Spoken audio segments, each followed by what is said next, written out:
The silhouette of a large castle shrouded in darkness continued to grow before Arthur Lewin. It was uncertain whether he was approaching the castle or the castle was moving towards him. As the silhouette of the castle drew closer, Arthur began to see the details. The house flag fluttering atop the tallest tower, the fountain carved with intricate features, and the tall gate adorned with sharp spikes and barbed wire. The more the shadow covering the castle diminished, the more the exterior of the castle was revealed. Arthur saw the image of a flaming phoenix on the castle flag, and the crows gathered above the gate. A feeling of dread began to creep up his spine as he got closer to the castle. He arrived under the towering gates and came face to face with a very strange raven. The crow watched Arthur for a few seconds before squawking and continuing its meal. Although Arthur could not clearly see what the crow was eating, the urge to know what the crow was eating continued to plague him. Determined, Arthur began to climb the gate, ignoring the pain caused by the barbed wire spikes piercing his hands. The higher he climbed, the more crows gathered above the gate, joining in their celebration. At one point, Arthur was so surrounded by raven feathers that he could only see black. He tried to drive the birds away by shouting, but no sound came out of his mouth.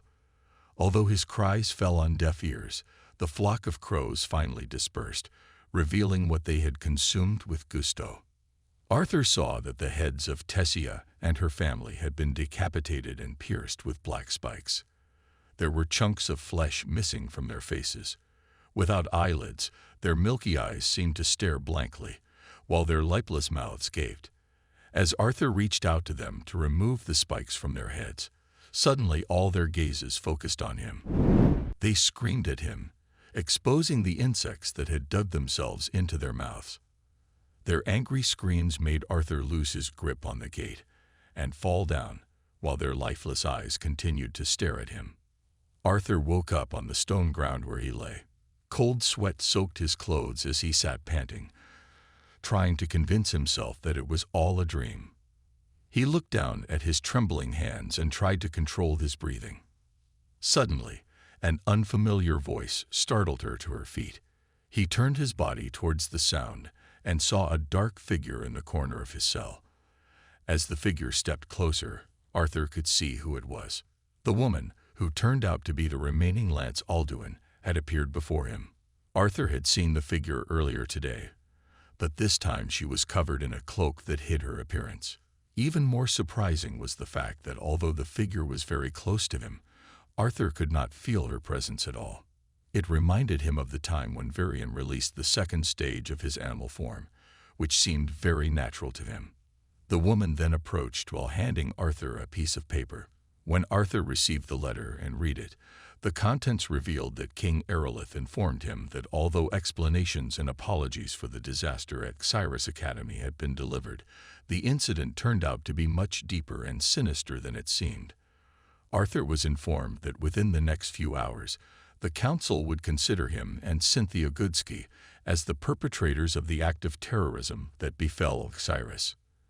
Director Goodsky will be publicly sentenced to death, while Arthur and his sureties will only be imprisoned. King Aerolith also revealed that his father, along with several bodyguards, had taken his family to a hidden location to keep them safe from threats. As soon as Arthur folded the letter, it crumbled into ashes between his fingers. He looked up and realized that the female lance named Aya he was expecting was no longer there, disappearing as silently as she had appeared. Arthur felt as if a heavy burden had been lifted from his chest. The safety of his family had become his primary concern. The information from Winsome made him question Vritra's possible involvement in all of this. However, after the council decided to publicly execute Director Goodsky, Arthur was almost certain that Vritra was involved. Initially, Arthur suspected that the Wykes family was involved in a way to sway opinion against him to kill Lucas, given the family's wealth and influence. However, the Wykes family had no reason to involve Academy Director Xyrus. Although Goodsky did not come from an influential family, his name was well known throughout the continent. The Wykes family alone would not be able to influence the council to make a rash decision like executing Goodsky in public. Goodski's death might ease the council's burden from the public, but his death was not worth it. Arthur realized that there was likely a third party involved in the decision-making, either through bribery or coercion of the council. He took a deep breath, leaning his back against the cold wall as he thought and planned. Suddenly, a sharp baritone voice snapped and the clang of a metal door sounded. Arthur was startled and woke up from his sleeping position on the hard stone ground. He expected to see Alfred, as he was the one who brought him to the cell. However, he instead found the face of poor Baron, who wore a sullen expression full of hatred towards his existence. Although Arthur understood Baron's hatred for his sister's death, he felt there was another reason behind the obvious hatred. The council was waiting. Baron spoke in a sharp tone while opening the gate. The lance grabbed Arthur roughly by the arm and half dragged him out of the cell, after binding Arthur's arms and reattaching the sealing artifact to his chest.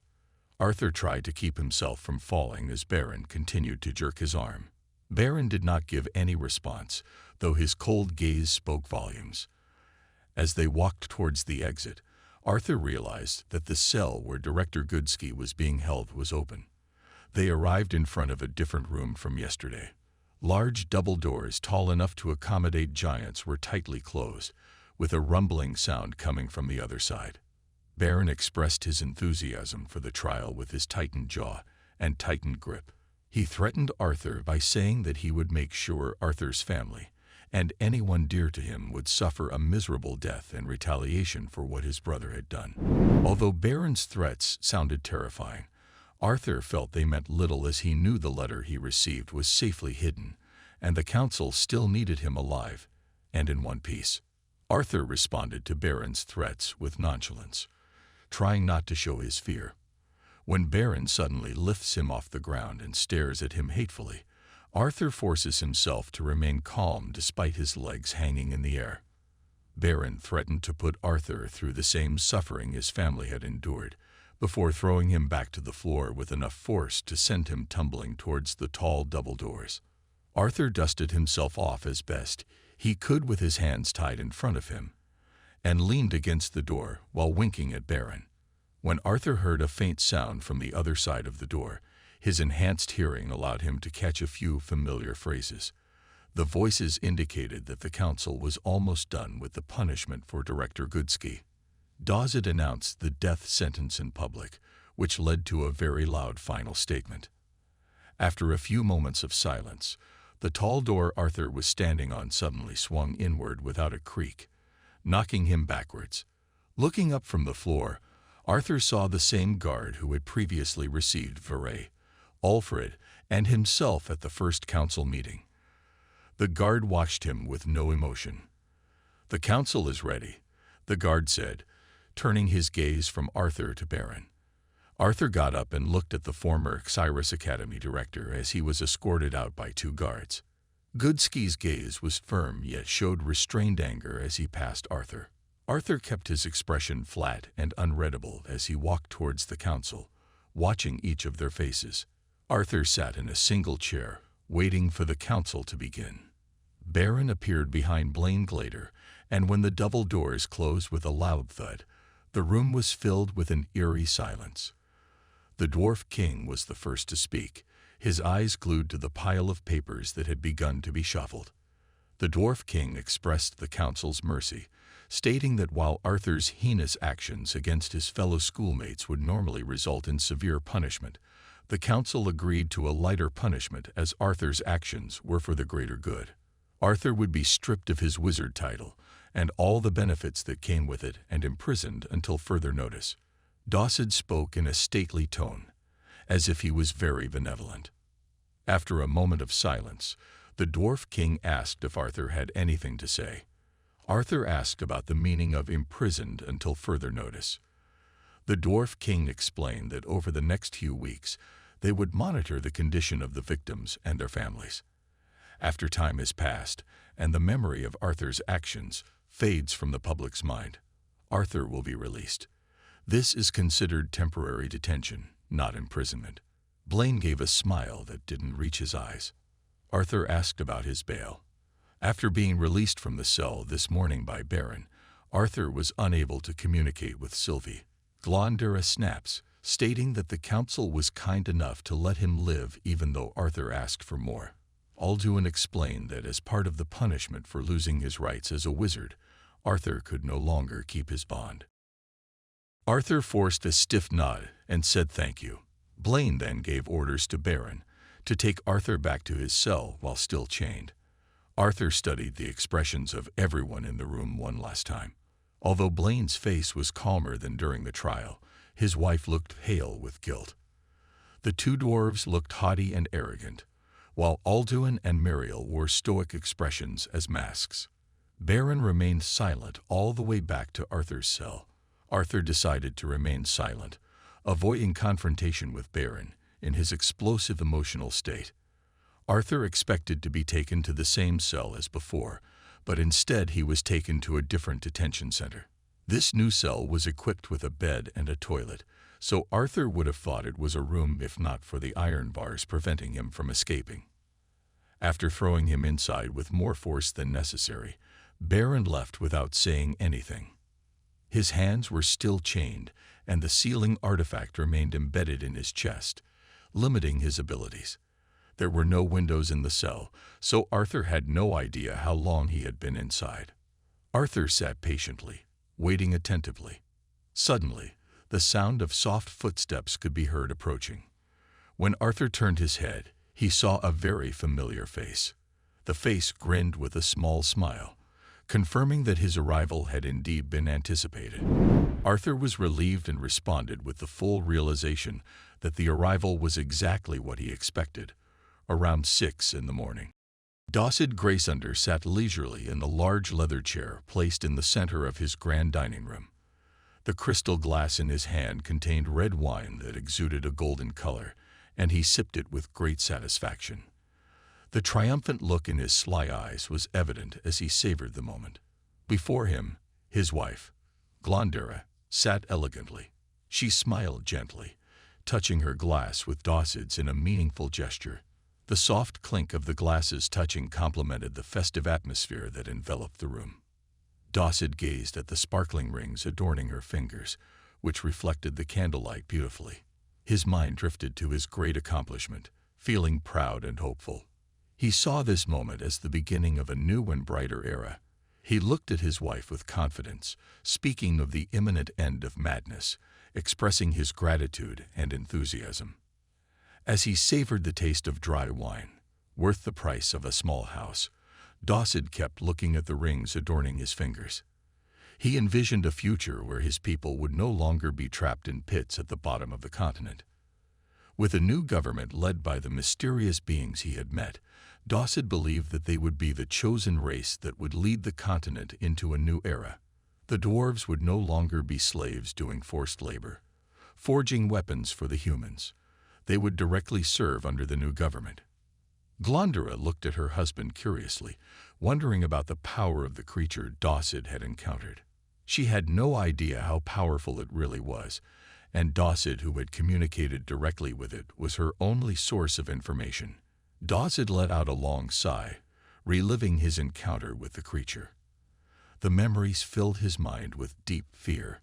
He had fought various creatures when he was younger, and although he was proud of the weapons he had made, his encounter with the creature was a terrifying experience.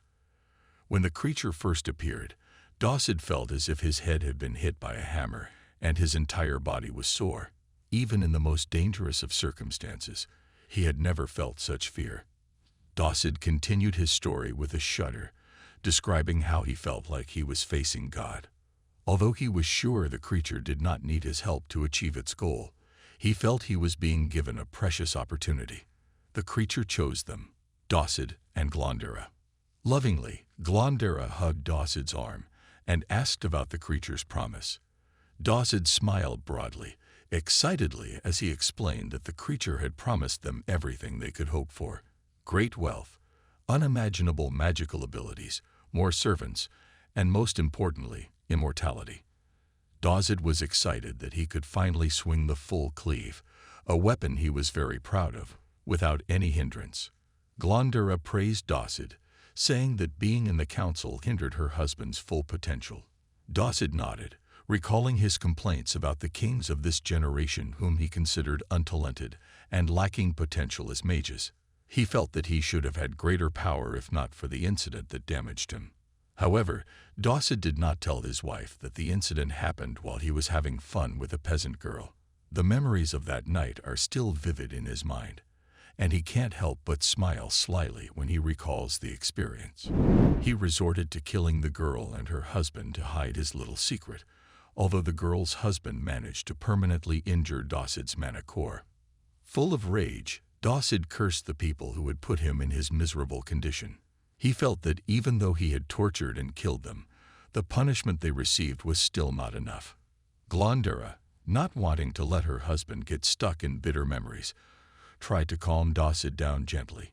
She reminded Dawson that the dwarves respected him, even though Dawson felt that they only obeyed because of the threat of his spears. Glondera, with a reassuring smile, added that they could kill everyone who had ever underestimated Dawson, if necessary. This suggestion satisfied Dawson, who felt that the mysterious being had also promised them fertility. They would finally have offspring to carry on the blood of the Graysunders. Dawson put down his wine glass and shifted his body to face his wife. With an affectionate gaze, he felt Glondera's warm, soft skin as his hand gently touched her back. Dawson's desire and craving intensified as he savored the intimate moment, preparing himself for the future of power and wealth he had long awaited. Dawson Graysunder held back the laughter that was about to erupt from within him, his lips twisting into a contented smile. In the warm atmosphere of the room, he raised his goblet of wine and toasted with his wife, Glondera. Their glasses clinked gently, producing a sound that echoed in the room, while happiness ran deep between them. Dawson leaned back in a large leather chair that felt very comfortable, enjoying the expensive fermented wine that was worth the price of a small house. The glow of candlelight added a sense of grandeur to the fancy rings on his fingers. Pride washed over him as he envisioned how everything would change after the arrival of the new ruler. With great confidence, Dawson envisioned the bright future promised by the mysterious entity that had just communicated with him. He described how his people would no longer be trapped in pits at the bottom of the continent. The new government would abolish slavery, and they would serve directly under the new ruler, not as slaves anymore. Everything would change, and Dawson would once again enjoy a life filled with power and wealth. Meanwhile, Glondera inquired about the power and nature of the mysterious creature. Dawson recalled how terrifying his first encounter with the entity had been. Although he had faced many dangers before, nothing had ever made him feel as snow-white as that moment. His heart trembled remembering how terrifying the creature was. Amidst the intimate atmosphere, Dawson gently untied his wife's thin dress, feeling Glondera's warm and soft skin.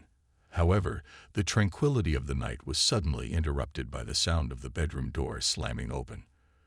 A guard stood in the doorway, his eyes wide at the sight ahead. Dawson, shocked and angry, shouted for an explanation, but before getting an answer, the guard fell to the ground with a large hole in his back. Dawson quickly got up, realizing that the guard was dead. The cold, harsh voice of an intruder filled the room, shattering the calm that had previously existed. An indistinct, shadowy figure stood in front of them, and the cold voice revealed that the intruder's goal was to settle scores with the Graysunder. Fear seeped into Dawson at the sight of the figure, a black shadow in the faint light. Ulfred, one of Dawson's trained guards, immediately took out his spear and attacked the intruder with his spell. The fire from Ulfred's spear conjured 5 magma warriors to face the intruder. However, the magma warriors were destroyed in an instant by the intruder's quick movements that were hard to see. Dawson grew increasingly panicked as Ulfred, with elaborate armor made of magma and a cloak of billowing flames, advanced against the intruders. Despite Ulfred's best efforts, the intruder continued to dodge and attack with astonishing skill. Dawson felt a deep sense of dread, knowing that he was facing an opponent far beyond his abilities. When Ulfred finally delivered a blow that shattered the intruder's face, Dawson felt excitement mixed with fear. The blow created a shockwave that shattered the wall behind the intruder. Inwardly, Dawson waited expectantly to see the final outcome of this tension-filled battle, hoping that their opponent would be destroyed and everything would return to normal. However, a deep sense of fear never really left Dawson. Although he already had all the power and wealth he dreamed of, the uncertainty and threat of this mysterious figure shook the foundations of his trust. Will his desires and plans succeed, or will everything come crashing down in this night of chaos? Amidst the intense and suspenseful moments, the horrifying scene worsens as the dust settles. The intruder's face remained intact and flawless, though Alfred's protective arm had been snapped in half and his fist shattered like mush. White flakes of bone could be seen coming out from the places where Alfred's bones were broken, spreading out in a gruesome display. The intruder seemed to praise Alfred's abilities, which he considered extraordinary for a creature like himself, even though Alfred was currently only a nuisance to be dealt with. As he spoke, he manifested a thin, glowing blade from his fingertips. In a very quick movement, as if she had teleported, she moved a few meters to where Alfred stood. The tip of his glowing blade touched the center of Alfred's protective chest and calmly uttered the word break. Alfred's defense, known as enjoyyy, a defensive spell with the highest fire attribute, crumbled into dust. Blood flowed from Alfred's mouth as his body was thrown across the room, hitting the wall hard. Dawson, with a gaze full of awe and helplessness, watched the scene. The figure of the intruder, with eyes that never blinked, looked at him appraisingly. Amidst the mounting tension, Dawson's throat felt dry, unable to utter a single word. He felt Glondura's trembling presence beside him, and Micah's trembling voice emerged from within the cloud of dust. Micah, who seemed to have arrived late, was a dwarf with an appearance that did not match the standard of dwarven beauty. With a short and thin body and pale beige skin, she looked weak, despite the fact that she possessed an extraordinary ability to manipulate gravity. Micah wields a giant mace that is more than 3 times the size of her body, and has the power to control weight within a certain radius. As the dust cleared, it appeared that the intruder had completely avoided Micah's surprise attack. The intruder spoke again in a slightly more delayed tone, but remained calm and threatening. The ground collapsed around him, and Micah's spear, known for the presence of gravitational force, was threatened. With immense power, Micah's spear attempted to attack using the giant morning star, but the intruder moved easily despite the increased gravity. Jealousy and a desire for equal power ruled Dawson's mind at the sight of this terrible fight. Micah, who had previously seemed very skillful, now seemed overwhelmed by the intruder's impressive abilities. The intruder asked a question that seemed to catch Micah off guard and fade the limits of his abilities. Micah's spear attempted to deliver a final strike, infusing more mana into her weapon, creating ripples in the surrounding space as a result of gravitational distortion. However, the intruder only raised a single finger in response, easily stopping the devastating attack. In deep despair, Dawson sensed that everything was probably doomed, and there was nothing he could do to turn the tide. Fear and awe mingled within him, while the battle before his eyes showed how fragile the peace and power he thought he had achieved was. My spearhead was filled with a deep sense of despair. Despite the immense power at his disposal, he realized clearly that victory was impossible. In a state of panic, he tried to find a way out, but all his efforts seemed futile. The flash of light from the glowing sword that pierced through Micah's body only added to the gripping sense of panic. Micah fell to the floor with a thud. His giant mace hit the ground, and the situation worsened. The intruder then turned to face Dawson and his wife, who looked helpless. Dawson's wife's voice trembled, reflecting deep incomprehension and fear. Dawson himself, in a state of panic and desperation, tried to make sense of his life-threatening situation.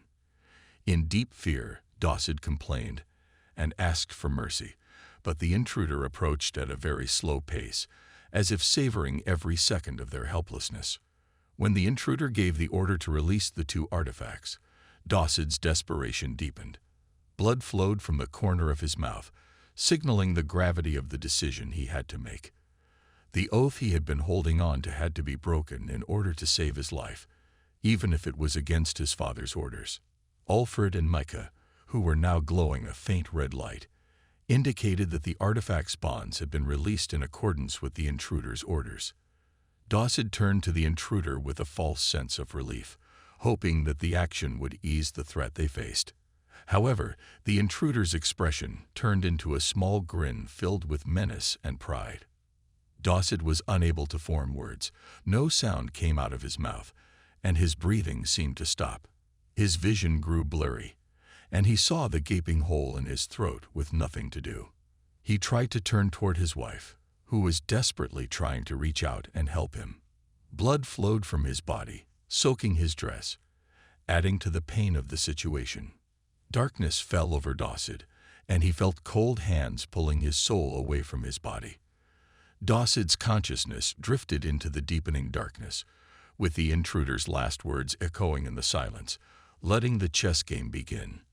In the darkening state, Dawson felt himself being pulled to an unknown level by cold hands never seen before. Arthur Lewin felt the tension flowing through him as his face looked at the Azura standing in front of him. The Azura, known as Winsome, looked at him with a faint int expression in his sharp eyebrows. He was still wearing his military-style uniform, with his hair neatly combed to the side. Vigilantly, Arthur reached out his hand and pulled Sylvie from Winsome's hand. Sylvie, the sleeping little dragon, did not show any injuries on her body. Her regular breathing indicated that she was just fast asleep. Arthur breathed a sigh of relief when he confirmed that Sylvie was in good condition. Carefully, he placed the sleeping dragon on its head before turning his attention back to the Azura in front of him. Gratefully, Arthur nodded to Winsome, who gave him an understanding look, like a parent seeing his child make a mistake. Winsome then reprimanded Arthur in a warning tone. He expressed surprise at Arthur's rash actions, which led to his and Sylvie's capture by those associated with Ritra. Arthur, in a half-hearted tone, tried to defend his actions by mentioning that he had saved the Academy from the Vritra threat. However, Winsome emphasized that Arthur and Sylvie's safety should be the top priority right now. Arthur felt firm in his stance that the safety of the people at Cyrus Academy was also important. His face displayed firmness as he spoke, emphasizing that the safety of his friends, especially the fairy princess, was important. Winsome stared at him for a moment, seemingly understanding, but then turned his attention to Elijah, Arthur's friend who was also involved in the incident. Winsome expressed his confusion about why Elijah was brought along by the perpetrator of the incident. Arthur himself was confused and could not find an adequate answer to the question. He kept trying to understand the situation and could not get a clear explanation as to why Elijah was brought along. With great earnestness, Arthur asked Winsome for help to find out where they had taken Elijah and how they could get out of this dangerous situation. Winsome, in a cold and sharp tone, expressed his inability to escape from the place and pointed out that they probably wouldn't be able to save Elijah in this situation. He then went on to explain that he knew roughly where Draniv, the perpetrator of the incident, had taken Arthur's friend. Realizing the importance of this information, Arthur felt moved and anxious. He unconsciously gripped Winsome's arm, showing how important the information was to him. Winsome explained that the artifact left behind at Cyrus Academy was the teleportation device used by Draniv to escape, along with Elijah, and most likely also to get to his next destination. Arthur, with fear growing inside him, concluded that Elijah was likely brought back to Alakria. Winsome confirmed this possibility with a cold voice, adding to the burden of anxiety Arthur felt. As Arthur leaned against the wall, his mind was filled with worry. He considered following Elijah's trail to Alakria in hopes of rescuing him. However, he also realized the great danger he was in if he did so. She asked Winsome what to do, feeling unsure about her next move. Winsome, with a hint of empathy, rarely seen in his usually cold expression, explained that although Arthur would not die immediately after setting foot on Alakria, it would be an act of suicide. The Vritra clan, who were previously interested in having Arthur alive, would probably tighten their surveillance if they learned that Arthur had a relationship with Lady Sylvia and her daughter. Winsome pointed out that the situation would be even more dangerous if the identity was revealed. Arthur is distressed by this reality and questions the possibility of surrendering to his best friend. He considered various options, including asking for help from the Fairy King and fleeing to a safe place, such as his family's hideout or a hidden location within the Beast Swamp. However, he felt hopeless as there was no truly safe place in a situation controlled by the council working for Vritra. Arthur Lewin felt a mixture of anxiety and relief when he finally got Sylvie back from the hands of Winsome, the Azura who wore her in his trademark military style. Sylvie seemed unharmed, just fast asleep, and Arthur carefully placed the little dragon on her head. With a sigh of relief, he began to look at Winsome, who was staring at him with a mixed expression of astonishment and concern. Winsome gave Arthur a meaningful reprimand about the foolishness he had committed, especially for causing himself and Sylvie to be caught by the party connected to Vritra. Although Arthur tried to defend himself on the grounds that he was saving the Academy from the threat of Vritra, Winsome still insisted that their safety, especially Sylvie's, must come first. Arthur, with an assertiveness that stood out in his expression and tone of voice, stated that he considered the lives of the people in the Academy more important than his own. However, Winsome was unfazed by Arthur's statement and questioned the reason why the attackers had brought Elijah with them. Arthur felt confused and could not give a satisfactory explanation regarding this, even after pondering it deeply. He asked Winsome to help them out of this situation and find out where they had taken Elijah. Winsome revealed that he knew roughly where Drenive, one of the perpetrators of the incident, had taken Arthur's friends. He explained that Drenive used a teleportation artifact to escape with Elijah and also to reach where they were currently. Arthur was scared and worried that Elijah might be brought back to Alakria. Winsome told Arthur that although Alakria might be a dangerous place, he would face great difficulties if he tried to rescue Elijah there.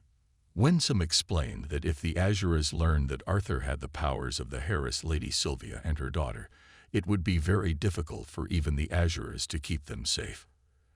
Arthur was frustrated, knowing that fighting this condition would mean giving up on his best friend. He considered other options, such as receiving help from the Fairy King or hiding in a safe place, but he also realized that no place was truly safe. When Arthur thought about the possibility of hiding with his family, he realized that he would not be able to train effectively without revealing signs of his existence, which would endanger his family and Tessia. Conversely, if he chose to go to the Beast Swamp, he would most likely not survive long enough to complete the necessary training. Arthur reflected back on the giant monsters they had encountered and how they had to be careful when fighting. Winsome, who recognized that Arthur had a good grasp of the situation, checked his watch and signaled that their time was running out. Just then, Baron, who was one of the guards, appeared in a suspicious manner. He noticed that Winsome seemed unacceptable and had no idea how he had gotten into the place. Baron, who was very cautious and didn't show the slightest gap, began to prepare an attack. Baron unleashed a powerful electric attack, and Arthur panicked, realizing that if hit by the attack, he would be destroyed. However, Winsome easily caught the ball lightning released by Baron and destroyed it. Although Arthur knew that Winsome was capable of handling the attack, he was surprised at the ease shown by the Azura. After handling Baron quite easily, Winsome showed a clear indifference to the wizard's attacks. The entire room shook as Winsome stopped Baron's attack and buried his face in the ground. Vere, one of the other guards, then entered and introduced Winsome as a god, surprising Arthur with the way Vere bowed to Winsome, while Baron looked confused. As the situation began to calm down, Arthur and Winsome were brought back to the courtroom without shackles. Baron, very reluctantly, finally removed Arthur's shackles and the artifact that was blocking the flow of his mana. Arthur was reintroduced to King Blaine and Queen Priscilla, who looked pale and anxious around the oval table that was previously absent from the room.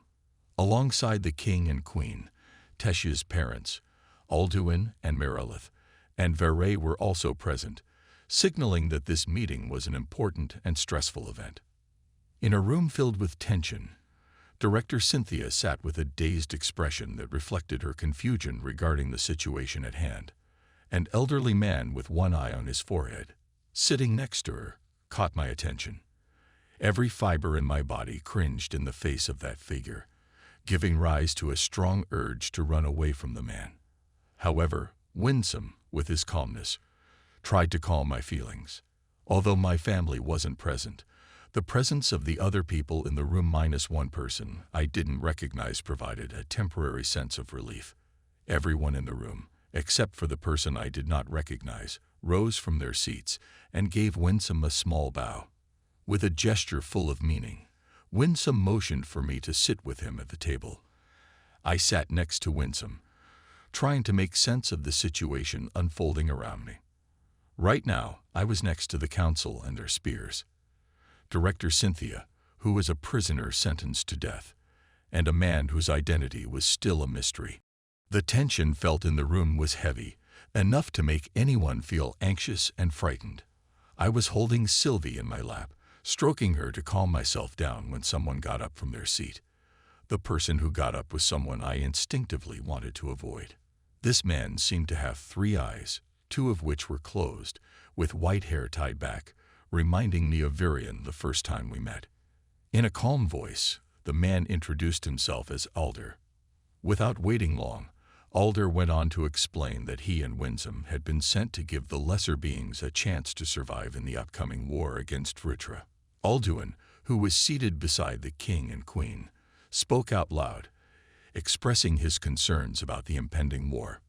Alduin asked why Alder did not go straight to the Alakria continent and defeat the Vritra himself, given the abilities he possessed. Alder explained that his job was to oversee the rest of the council and give instructions regarding the preparations needed to face the war against the Alakria continent. He also explained that the Greysunder had been eliminated and their spears were now under his control.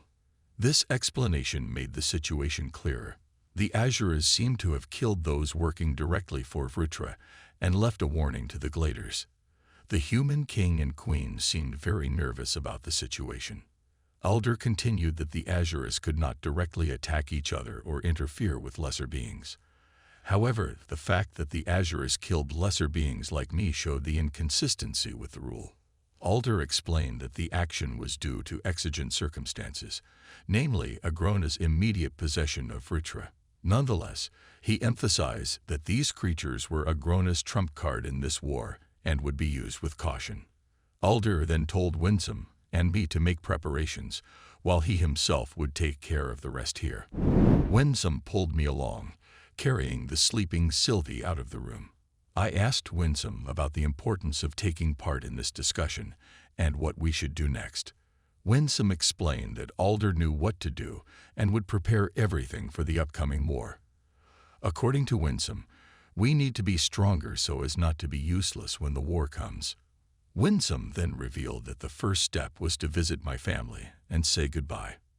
The Azura's back remained facing me, making it difficult for me to determine whether she was joking or not. I was surprised when Winsome explained that he would be taking me and Lady Sylvie to the homeland of the Azuras for training in Epheotis. After passing through a part of the Elshire forest that Arthur was familiar with, he and Winsome stopped to rest.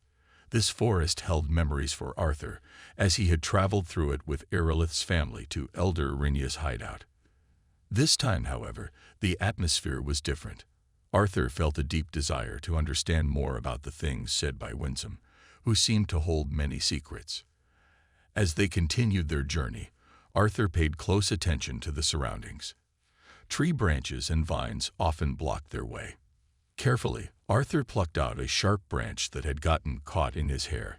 He felt it was important to understand the culture, behavior, and politics of this unfamiliar territory, especially because of his interactions with important figures in the place. Winsome, who was leading their journey, didn't seem to want to talk much. He was busy removing obstacles without much explanation. Nonetheless, Winsome gave a brief explanation of the importance of understanding the cultural and political context. According to him, while not all information should be memorized, having an understanding of the context is very useful. Arthur continued to follow Winsome, his mind wandering, trying to make sense of the situation he was in. He began to ask about the Great Eight, a group of clans considered the most influential among the Azura races. Winsome explained that there were 8 Azura races in Epheotis, and each race consisted of several clans. However, only one clan from each race was included in the Big Eight. When Arthur asked about the Vritra clan, Winsome explained that the clan's original form was a fearsome serpentine Azura known as the Basilisk.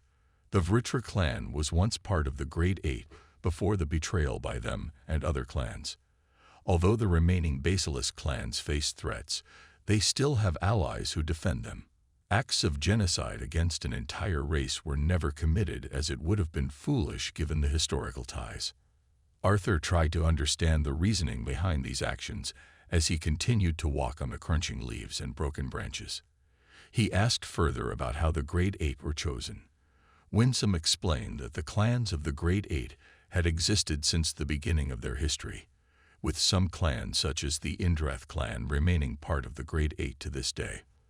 Although the number of clans within the dragon race was small, their strength remained superior. During the journey to Elder Rinia's hideout, Winsome asked Arthur more names that he needed to know.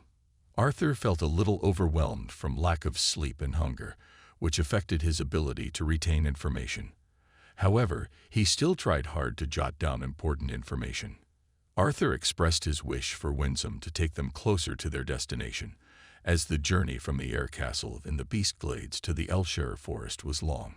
Winsome explained that the house of the Oracle Fairy, where Arthur's family had taken refuge, was currently surrounded by a large barrier that he did not want to disturb. Teleporting through the barrier could upset the balance and leak the location of everyone inside. Arthur asks for further explanation about Agrona, the current head of the Vritra clan, who led her race out of Epheotis to Alakria and declared herself the eternal ruler. Winsome confirmed that the act did seem far-fetched, but in essence, it was what happened. Arthur then asked about the treaty discussed earlier. If the Vritra clan and the other clans of the Basilisk race were Azuras, they should be forbidden to act directly in the upcoming war. Winsome paused for a moment, turned to face Arthur, and asked an important question about why the Azura race didn't just kill the Vritra clan and the clans that followed it. Arthur was curious about Winsome's answer, especially regarding the consequences that would affect the lesser races in Alakria if such an action were taken. This dialogue reflects the complexity of the politics and strategies involved in the ongoing conflict. After passing through a familiar part of the Elshire forest, Arthur and Winsome paused to rest. This forest held many memories for Arthur, as he had traveled through it with Erilith's family on the way to Elder Rinia's hideout. Now, the atmosphere was different, and Arthur felt a deep desire to understand more about the information Winsome had relayed. As they continued their journey, Arthur took in his surroundings. Tree branches and vines often blocked their path. Carefully, Arthur plucked out the sharp branches that got caught in his hair. He felt it was important to understand the culture, behavior, and politics of this unfamiliar territory, considering he would be interacting with important figures in the place. Winsome, who was leading their journey, didn't seem to want to talk much. He was busy removing obstacles in his path without giving any further explanation. Nonetheless, Winsome explained the importance of understanding the cultural and political context, although not all information should be memorized. Having an understanding of the context is very useful. Arthur continued to follow Winsome, his mind wandering, trying to make sense of the situation he was in. He began to ask about the Great Eight, a group of clans considered the most influential among the Azura races. Winsome explained that there were 8 Azura races in Epheotis, and each race consisted of several clans. However, only one clan from each race was included in the Big Eight. When Arthur asked about the Vritra clan, Winsome explained that the clan's original form was a fearsome serpentine asura known as the Basilisk. The Vritra clan was once part of the Great Eight before the betrayal by them and other clans. Although the remaining Basilisk clans face threats, they still have allies who defend them. Acts of genocide against an entire race were never committed, as it would have been foolish given the historical ties. Arthur tried to understand the reasoning behind these actions as he continued to walk on the crunching leaves and broken branches. He inquired further about how the Great Eight were chosen.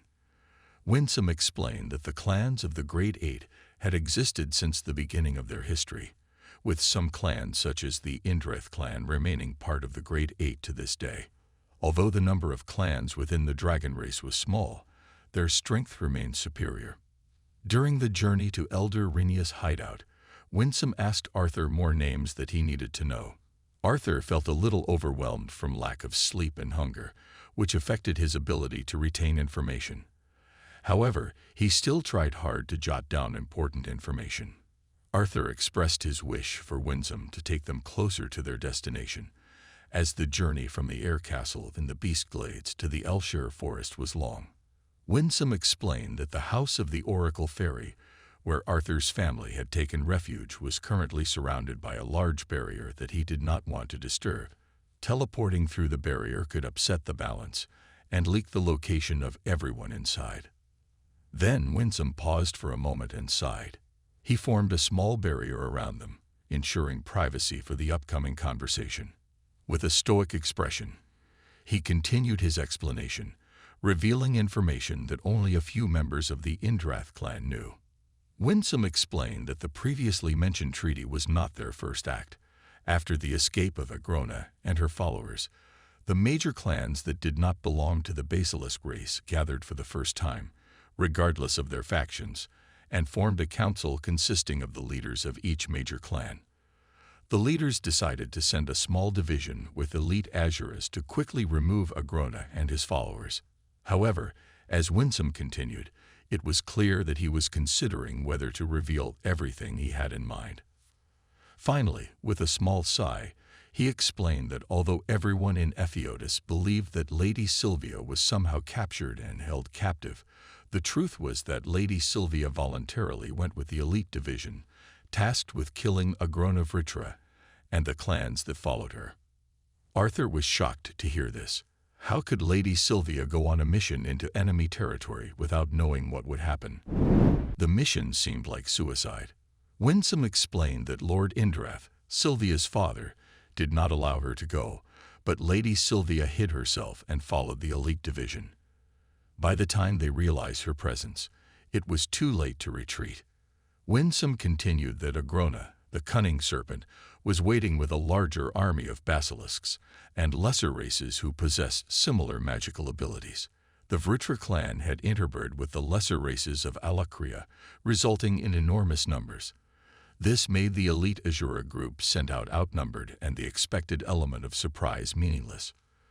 Communication with the elite Azura brigade was cut off as soon as the battle began. Although their side suffered heavy losses, there was no certainty regarding the fate of the elite brigade. Arthur pondered, trying to understand how Sylvia managed to escape. Winsome then explained that Lord Indrath was furious after being informed by Agrona that his only daughter had been killed in battle. If it were up to Lord Indrath, he would have waged war regardless of the consequences. However, the other great clans opposed and pushed for a treaty.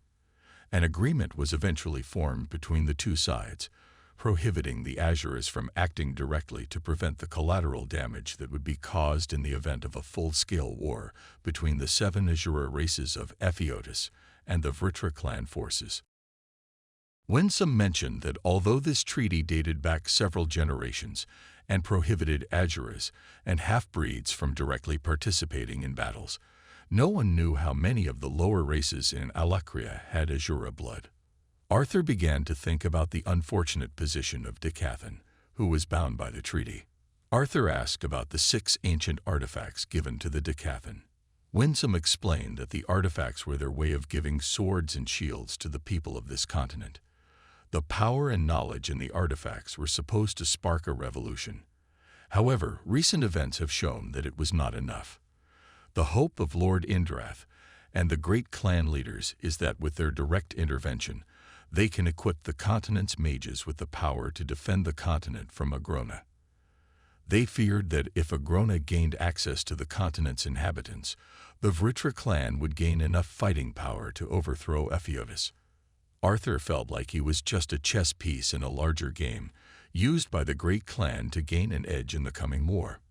Winsome tried to explain that they saw it more as training to defend family and homeland, but Arthur felt that mutual benefit made more sense than dubious altruistic actions.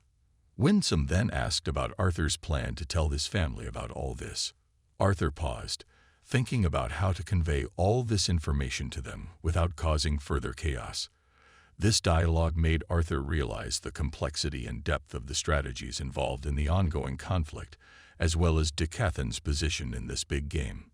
The firelight illuminated the dark end of the tunnel, creating a warm glow around him. Arthur stepped closer to the source of the light with a pounding heart. When he reached the end of the tunnel, he saw the shadows of several people surrounding the campfire. The smell of delicious food began to fill the air, invoking a deep sense of nostalgia in Arthur. He saw his father, a well-built man, scrubbing dishes near the underground river. Meanwhile, his mother and younger sister were busy with a pot simmering on the fire. Arthur felt happiness and warmth when he saw his family in such a familiar atmosphere. Unable to contain himself, he let out an excited voice, asking if they had prepared enough food for him. His booming voice made everyone around startle and turn their heads towards the source of the sound. His father dropped the pan he was scrubbing. His mother and sister stood up in unison from their seats, while Kakrinia, the elder, just gave a meaningful smile as she continued her activities. Arthur didn't see Tessia around, and he wasn't sure if she was there or not. In the blink of an eye, his family greeted him with a warm and loving embrace. His mother and father carefully checked Arthur's body to make sure there were no injuries, while his sister's gaze immediately fell on Sylvie, who was asleep in Arthur's arms. His sister asked in a worried tone about Sylvie's condition, while Arthur replied in a playful tone, pretending to be hurt. His sister's uncaring attitude caused pain in Arthur's heart, remembering how she clung to him and cried every time they were separated. Arthur was surprised by the rebellious attitude that was beginning to grow in his sister. Arthur was certain that someone had informed his family of his arrival, and from their expressions, he suspected that it was Elder Rinia. As his parents began to interrogate him about the events that had transpired, they stopped abruptly when they heard soft footsteps echoing in the tunnel. Arthur immediately introduced the figure who had come with him, but the reaction was not what he expected. His family seemed frozen, their eyes glued to the figure behind Arthur. Winsome, the Azura who had helped him during his captivity, seemed confused by the situation. Arthur quickly adjusted his voice, apologizing for any chaos that might have occurred. After the adjustment, the atmosphere around them returned to normal. His parents and younger sister were shocked and fell to their knees, while Arthur's father almost fell over, unable to stand steady. Elder Rinia, who was some distance away, stood up and bowed in Winsome's honor, showing that he at least understood that this was no random person. Elder Rinia welcomed Winsome politely and respectfully, offering him comfort in their humble abode. Winsome simply nodded in return, and the atmosphere around them was quiet again, save for the constant roaring of the fire.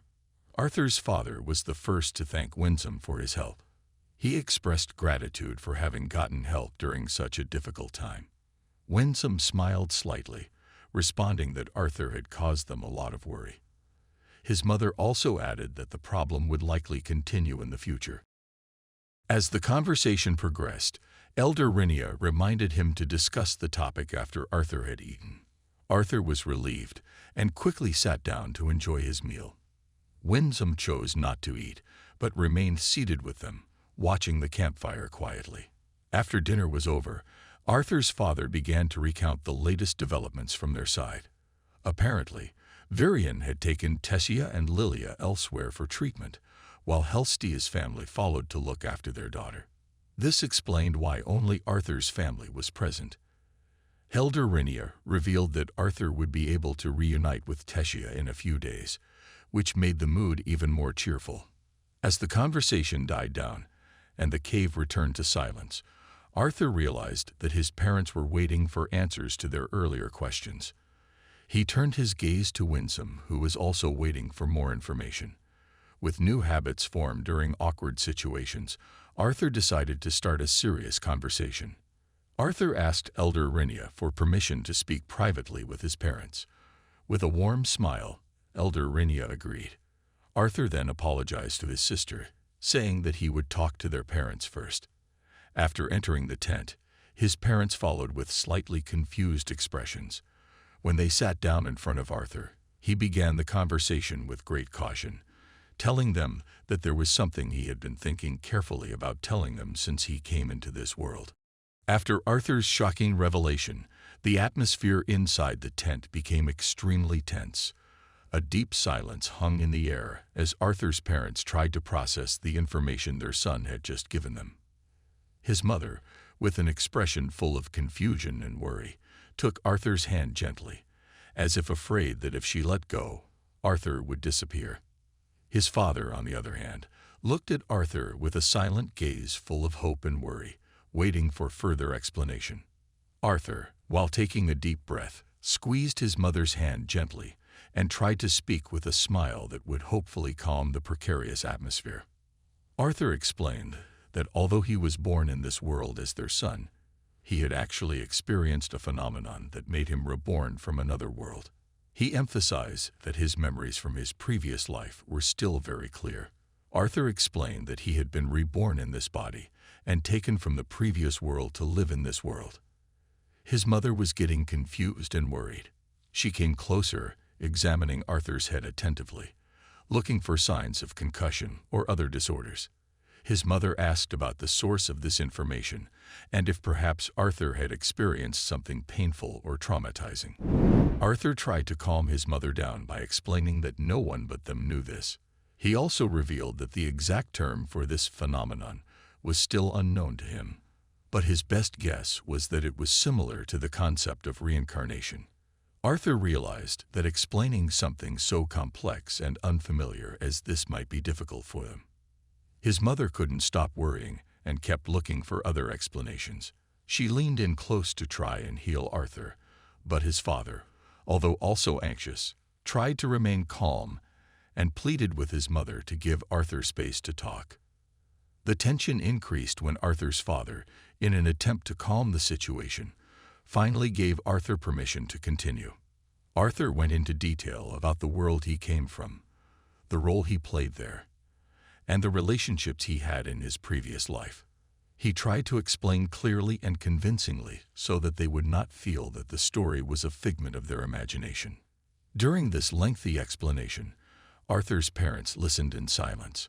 Arthur's father occasionally asked questions, but his face remained flat and hard to read. Meanwhile, his mother was visibly shaken. Her face turned pale, and her hands trembled as Arthur's story continued. Time seemed to slow down, and the hunger in Arthur's stomach suggested that he had been talking for a while. The atmosphere in the tent made Arthur feel alienated.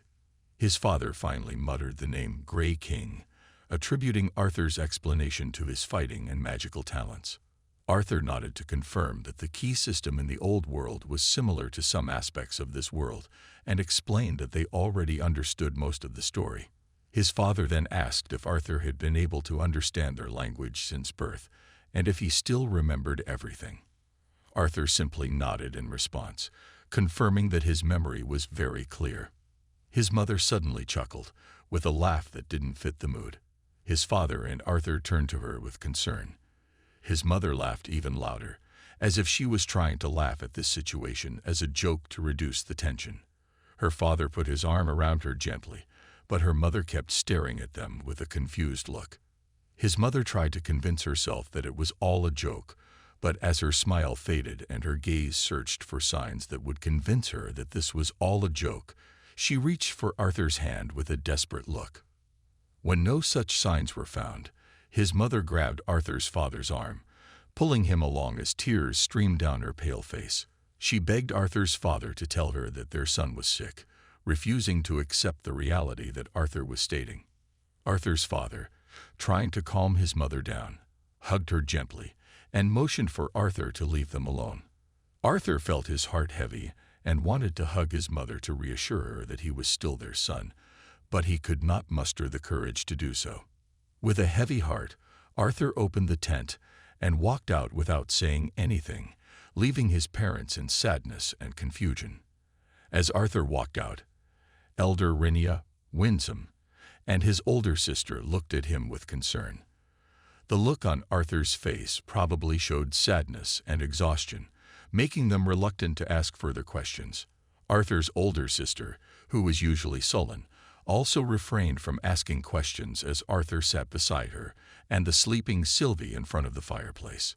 Time seemed to slow down, and Arthur's mind seemed to be trapped in pitch blackness. He pondered whether the decision to tell his parents was the best one. What did they think of him now? Would they still see him as their son, or would they stay away? The sounds around him were jumbled, and everything other than the fire raging in the hearth went out of focus. However, Arthur's attention was soon drawn to the sound of the tent door opening. His father came out of the tent, looking older than ever. Arthur hoped his mother would follow, but his father just shook his head. "Ellie, can you stay with Mom in the tent?" his father asked, gesturing for Arthur to follow. Arthur felt a heaviness in his heart and body full of emotions as he looked at his older sister, who stuck out her tongue idly while handing over the ties she had prepared. A faint smile appeared on his lips as he watched his sister walk towards the tent. Carefully, Arthur placed Sylvie on his head, then followed his father through the tunnel they had passed earlier with Winsome. The sound of their footsteps echoed along the narrow tunnel. Arthur tried to concentrate on the sound, until finally his father broke the silence with a sigh. If Arthur's mother was sleeping now, the turmoil etched on his face spoke volumes about how heavy he was feeling. Arthur felt anxious as his father continued talking about how his mother was shocked by the news that had just come to light. Arthur wondered if his father really believed his story. His father explained that although the news was shocking, everything now made more sense after seeing Arthur's events and accomplishments as a fighter and wizard. Arthur then looks at the pebbles scattered along the path and wonders about his father's plight. His father honestly expressed his inability to fully accept the fact that the Arthur born to them was now a different person from what they thought he was. He felt torn between anger, confusion, and frustration. Arthur's father feels torn between the fact that Arthur is their son and the fact that he also has otherworldly life experiences. Arthur's father tries to understand and accept this reality with great difficulty. He felt as if all their memories and hopes about their family had been an illusion. The uncertainty about Arthur's identity and background made him feel as if he had to deal with a 13-year-old adult who had suddenly appeared in his life. Arthur stood silent, feeling the emotional turmoil that engulfed him, without being able to give an adequate answer. He felt the weight of his father's feelings as evident in his tense expression and tightly clenched hands, blood dripping between his fingers. His father's expression portrayed deep fear, anxiety, and confusion. As his father asked the question of whether Arthur was really their son or just taking over the place of the baby that was supposed to be theirs, Arthur felt his heart slice. His father seemed surprised by the question and immediately closed his mouth, appearing to regret his words. This uncertainty shook Arthur deeply, and he felt he had to calm his father down, but he didn't know how. Arthur then calmly explained that he himself did not know who or what brought him into this world. He realized that the reincarnation process that brought him to this world was very mysterious and not fully understood by him. Although he tried to explain that he had no control over the process, he felt very guilty for the doubt and confusion it caused. His father visibly winced when he heard the term Reynolds, but he remained silent, apparently not knowing what to say. Arthur felt guilty for not explaining more and expressed his doubts about his decision to reveal this story to his parents. He lets out a soft laugh, feeling distressed by the situation. Arthur shared that he had long wanted to reveal this truth to his parents, but had never had the courage to do so. Now in this difficult situation, he felt the need to tell them before leaving. He felt that it might be better if they spent some time apart to reflect and try to understand each other's feelings. His father seemed surprised and wondered about Arthur's plans to leave, and Arthur explained that he had been planning to leave for several years. He admitted that his feelings were very mixed, and that he felt a pain in his chest and a throbbing head due to deep emotions. Arthur realized that, although he was a skilled fighter and wizard, he was still a fragile human being. He reflected on how his previous life in the old world had left him with no positive memories of family and love. In this world, he felt grateful to have been given the opportunity to learn about love and compassion, despite the complicated situation. Regretfully, Arthur apologized for the pain he had caused his parents and thanked them for making him a better person. He acknowledged that while he may not be the best in terms of fighting skills or magic, he felt better as an individual thanks to the love and support he had received from his new family. Arthur turned and strode towards where Winsome was, leaving his tearful father behind. He struggled to hold back his own tears, feeling his heart and mind very heavy. Arriving at the main cave, he saw Winsome and Rinia discussing, and an object wrapped in a blanket seemed to be moving. Arthur chose to ignore it, and watched Winsome, who had just removed his hand from the thing wrapped in the blanket. Winsome saw Arthur approaching and asked if he was ready to leave. Arthur nodded and prepared to leave. Rinia reminded him to say goodbye to his family, but Arthur felt no need to do so. He had already completed everything necessary and left his family in Rinia's care. He bowed respectfully before following Winsome. Before leaving, Rinia placed her hand on Arthur's cheek with a pained look in her eyes and gave him advice on how to face a challenging future. She warned Arthur of the dangers of falling deeper into a world of fighting and closed emotions. Arthur felt the advice as an important warning and felt his heart grow heavier. With Rinia's encouragement, Arthur stepped toward Winsome and entered the column of golden light that appeared after Winsome dripped his blood onto a large disc. The light that enveloped them carried Arthur and Winsome away from the cave, and Arthur held Sylvie tighter in his arms, ready to face the uncertain and challenging journey ahead of them.